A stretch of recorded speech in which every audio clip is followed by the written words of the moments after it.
हे जे सुगरणीचं घरटं बनवायचं काम चालू आहे ना, त्या घरट्याला ती अशी कुठल्याही या इतर झाडांची पानं वापरत नाही. तिला फक्त नारळीचे लंबे लंबे पानं, खारीक, कारण त्याचे पानं मजबूत असताना त्याचा धागा लांब निघतो.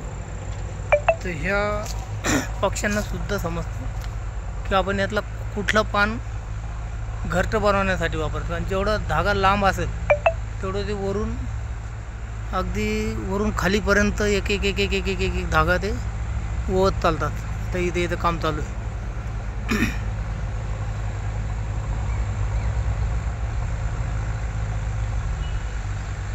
त्यांना धागा आणला ते वरून खालीपर्यंत त्याला एकमेकात अडकत ते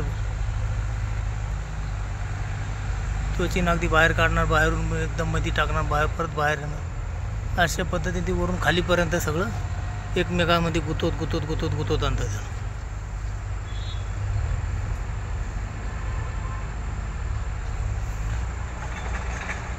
अरे नवीन घराचं काम आहे. थोडंसं त्याला दाबून बघतं पुढं किती लांबी ठेवायची आणि तिथं अटकवण्याचं जिकडं बसायची जागा बनवायला लागलं ते आता. मग पायानं धरून पुढं तेवढं लांबून ते चाललं.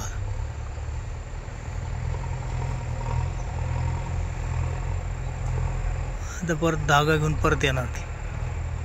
तिकडे मोठे लंबे लंबे खोपे तयार झालेले घोसले ते अगदी लगी.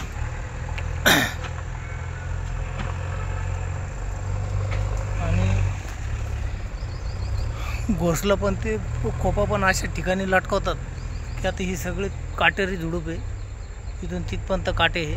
मध्ये जाड फांदीला पण लटकवणार नाही. अगदी छोट्याशा फांदीवर जिथं कोणाला लवकर जाता येणार नाही अशा ठिकाणी ते आपला खोपं बनवतात.